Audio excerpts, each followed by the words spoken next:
ओम शांति। ओम शांति। Good morning. Good morning. 10 March 2023। मीठे बच्चे, मीठे लाडले बच्चे, तुम्हारी है रूहानी याद की यात्रा। तुम्हें शरीर को कोई तकलीफ नहीं देनी है। चलते फिरते उठते बैठते बुद्धि से शिव बाबा को याद करना है। हमारी है रूहानी याद की यात्रा। हमें कोई भी शरीर को तकलीफ नहीं देनी है। प्रश्न है, सदा खुशी किन बच्चों को रहती है? स्थायी खुशी न रहने का कारण क्या है?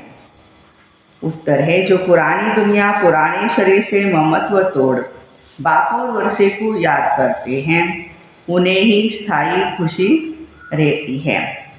जिनकी याद की यात्रा में माया के तूफान आते हैं या अवस्था ठंडी हो जाती है, उनकी खुशी भी स्थायी नहीं रहती है। जब तक भविष्य राजाई इन आँखों से नहीं देखते हैं, तब तक खुशी भी कायम नहीं रह सकती है। तो इन आँखों से हमें अपने राजाई को भी देखते रहना है। गीत है आज का, हमें उन राहों पर चलना है जहाँ गिरना और संभलना है। ओम शांति। यह बाप कहते हैं बच्चों प्रति, यह तो समझने की बात है, इतने बच्चे सिवाय प्रजापिता ब्रह्मा के और किसी के नहीं हो सकते हैं। श्री कृष्ण को कभी भी प्रजापिता नहीं कहा जाता है, नाम भी गाया हुआ है प्रजापिता ब्रह्मा, होकर के गए हैं ना।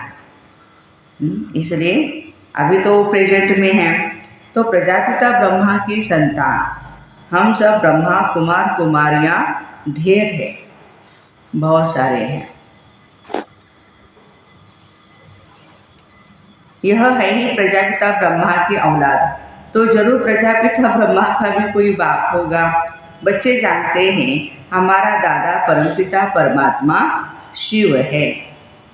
वह अब नई दुनिया रच रहे हैं, अर्थात पुरानी दुनिया को नहीं बना रहे हैं। इस पुरानी दुनिया में यह तन भी हमारे पुराने हैं। नई दुनिया में तन नया माना सत्व प्रधान होता है। वो कैसे होते हैं? देखो, ये लक्ष्मी नारायण को बाबा कहते कितने सुंदर है। ऐसे तन होता है। ये है ही नई दुनिया के नए तन। इन्हों की महिमा भारतवासी जानते हैं। यह स्वर्ग नई दुनिया है, नए विश्व के वो मालिक है।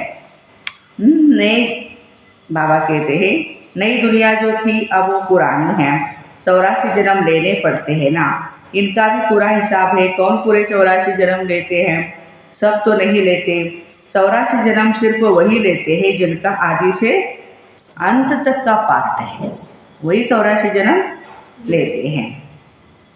जो पहले इस सृष्टि पर थे, हर एक बात लाडले बच्चों को धारण करनी है। लाडले बच्चे आज बाबा साहब को बना दो, अच्छे से बार बार बाबा बोल रहे हैं, लाडले बच्चे लाडले बच्चे। यहाँ कोई मनुष्य मनुष्य को नहीं समझाते, यह तो निराकार परमपिता परमात्मा मनुष्य तन में बैठ करके समझाते। बलिहारी उनकी है, वे नहीं समझाते तो हम भी कुछ नहीं जानते। हम तो बिल्कुल तुच्छ बुद्धि थे। अभी रचयिता और रचना के आदि मध्य अंत को जाना है। Who is who as it is. इस बेहद ड्रामा में सबसे मुख्य पार्टधारी कौन कौन है? ये अविनाशी बना बनाया ड्रामा है। गाते हैं बनी बनाई बन रही, अब कुछ बनने नहीं। गायन भक्ति मार्ग में करते हैं, परंतु यह अभी समझाया जाता है यह ड्रामा का खेल कैसे बना है। बाबा बैठ समझाते हैं, लाडले बच्चे यह तो तुम जान रहे हो, तुमको यात्रा पर चलना है। मनुष्य यात्रा पर बहुत कष्ट सहन करके जाते हैं। अभी तो एरोप्लेन ट्रेन आदि बहुत सहज निकली है। आगे तो मनुष्य पैदल यात्रा पर जाते थे, हमने देखा है। और आज तो इस जमाने में लोग अभी भी पंढरपुर के लिए या वो किसी स्थानों पर अपने अपने तीर्थ स्थानों पर पैदल भी जाते हैं। चलते चलते तूफान लगते थे, मनुष्य बेहाल हो जाते थे यात्रा में। फिर कोई वापस भी लौट आते थे। तो आधा कल्प द्वापर से लेकर जिस्मानी यात्रा चलती है। भक्ति मार्ग में मनुष्य यात्रा पर क्यों जाते हैं? भगवान को ढूंढने के लिए।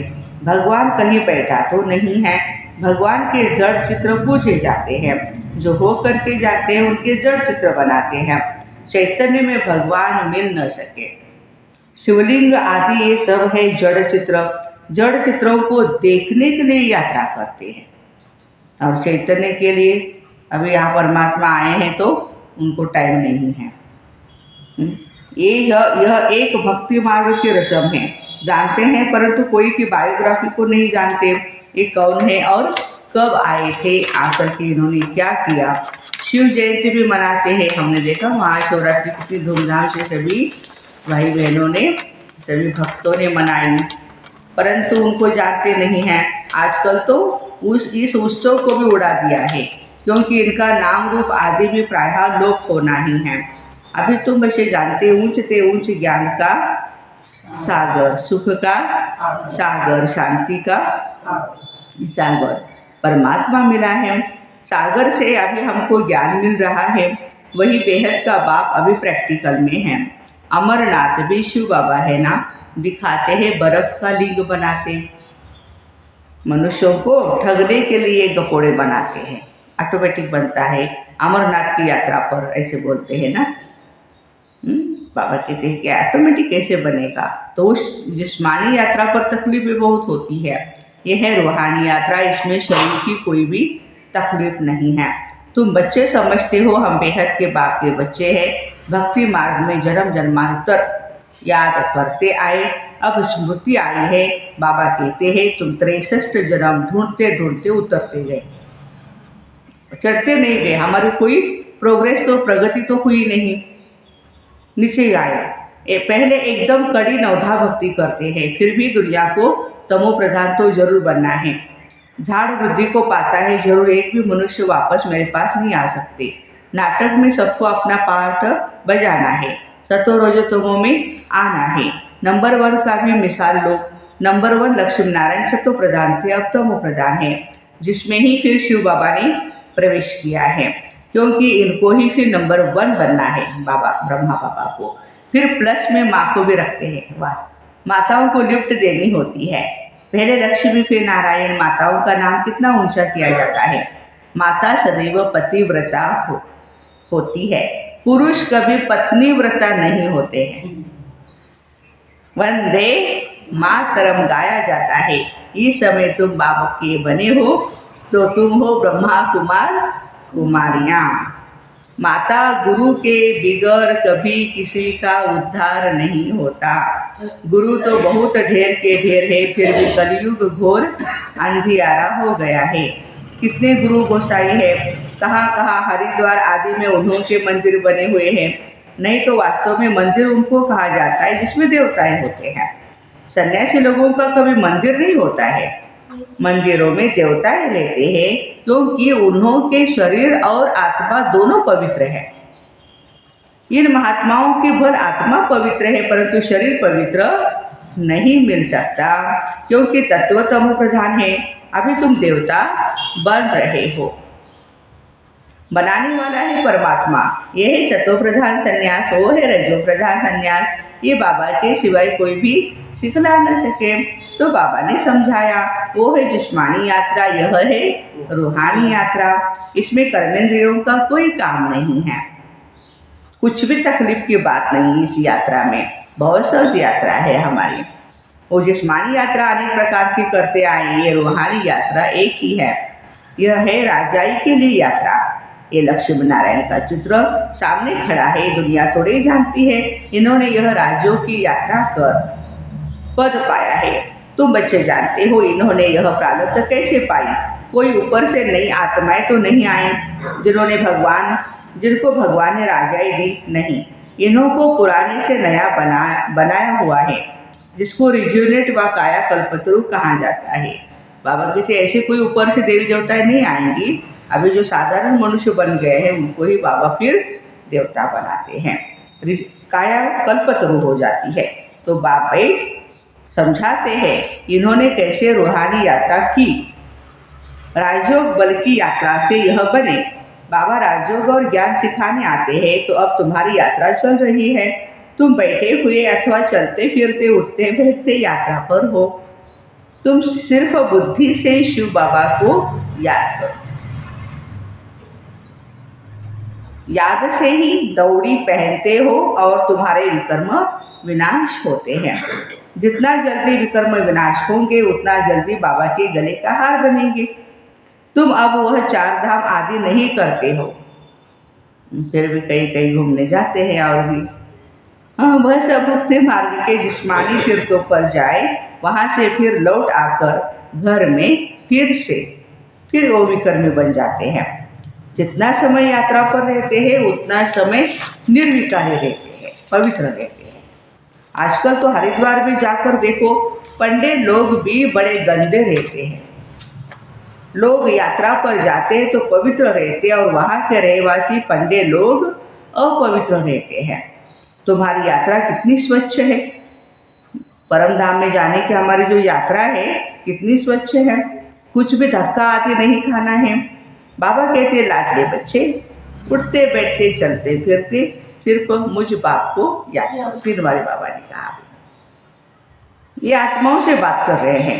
आत्मा ही नारगस द्वारा सुनती है, आत्मा मुख से बोलती है, आंखों से देखती है। आत्मा इन आंखों से दिखाई नहीं पड़ती है, न परमात्मा दिखाई पड़ता है। दोनों को दिव्य दृष्टि बिगड़ देखा नहीं जा सकता। समझा जाता है तब कहते हैं हमारे में आत्मा है, हमारी आत्मा बहुत दुखी है। हमारी आत्मा एक शरीर छोड़ जाकर दूसरा लेती है। आत्मा बोलती है ना, परमात्मा भी आत्मा से बात करते हैं। ये लाडले बच्चे हो टाइम, हाँ, आत्माएं, अब तुमको मेरे पास आना है, मैं तुमको यात्रा सिखलाता हूँ। तुम पवित्र बनने के सिवाय मेरे पास नहीं आ सकते। आत्मा पवित्र है। पहले आत्मा सतो प्रधान है, फिर सतो रजो तमो गुणी होती है। शरीर में सतो रजो तमो होता है। सतो प्रधान को गोरा और तमो प्रधान को सावरा कहा जाता है। कितनी समझ की बात है। तुम जानते हो आत्मा और परमात्मा अलग रहे, बहुकाल सुंदर मेला कर दिया जब सतगुरु मिला दलाल। अब आकर के फिर मिले हैं। मनुष्य मनुष्य के साथ मिलेंगे, आत्मा आत्माओं के साथ मिलेगी, परमात्मा भी वहाँ मिलेंगे। आत्मा और परमात्मा दोनों का साक्षात्कार दिव्य दृष्टि से होता है, क्योंकि वह अति सूक्ष्म है, स्टार है। अब कोई भी साइंस घमंडी नहीं जो कह सके आत्मा की प्रवेशता कैसे होती है। इन बातों का उनको बिल्कुल पता नहीं है। ये चैलेंज है साइंस के लिए, कैसे आत्मा आती है और जाती है। मोस्ट बिलीवेड बाप है भक्ति मार्ग में। आधा कल भक्त भगवान को याद करते हैं। ऐसे नहीं सब भगवान हैं। सब भगवान हो तो फिर भक्त आराधना, वंदना, साधना क्यों करते, किस लिए करते। सभी मुक्ति, जीवन मुक्ति चाहते हैं, क्योंकि यहाँ दुखी है ना। चाहते हैं शांति हो, परंतु विचारों को ये पता ही नहीं शांति धाम किसको कहा जाता है, मुक्ति कहाँ होती है, ये भी नहीं जानते। कहने मात्र सिर्फ कह देते पार निर्वाण गया, जानते कोई भी नहीं। अब तुम बच्चे यात्रा पर हो, बाबा कहते बच्चे संभल कर चलना, क्योंकि रास्ते पर बहुत तूफान तो आएंगे। याद करने की कोशिश, तुम याद करने की कोशिश करेंगे और माया बुद्धियोग तोड़ देगी। फिर वो अवस्था ठंडी हो जाएगी, खुशी का पारा हट जाता है। नहीं तो खुशी का पारा स्थायी रहना चाहिए, कांस्टेंट। इन आंखों से भी राजाई देखते हैं तो खुशी कायम रहती है। यहाँ तो बुद्धि योग से जानते हो राजाई मिलती है, राजाई के लिए हम पढ़ रहे हैं। इन आंखों से नहीं देखते हो, इसलिए माया घड़ी घड़ी भुला देती है। बाबा कहते गृहस्थ व्यवहार में रहते कमल फूल समान रहो। पुरानी दुनिया, पुराने शरीर, सबसे ममत्व तोड़ते जाओ। एक बाबा को याद करो। पहले तुमको शिव बाबा के पास जाना है, फिर नई दुनिया में आना है। बाबा और वर्षे को याद करो, फिर जब हम यहाँ आएंगे तो वह होगी प्रारब्ध, उसको याद नहीं करेंगे। देखो बाबा कहते हैं जब सतयुग में हम आएंगे तो फिर शिव बाबा को याद कोई नहीं करेगा, प्रारब्ध भोगते जाएंगे। अभी हम पुरुषार्थ करते भविष्य प्रारब्ध पाने के लिए। यहाँ मनुष्य पुरुषार्थ करते हैं यहाँ की आजीविका के लिए। हम भविष्य की आजीविका के लिए पुरुषार्थ करते हैं। गृहस्थ व्यवहार में रहते फिर यह कोर्स भी उठाना है, नॉलेज को भी धारण करना है। फिर तुमको पुरुषार्थ नहीं करना होगा। वहाँ तुम पुरुषार्थ नहीं करते, प्रारब्ध भोगते हो। तुम जानते हो हम भविष्य बनाते हैं, वहाँ प्रारब्ध भोगेंगे।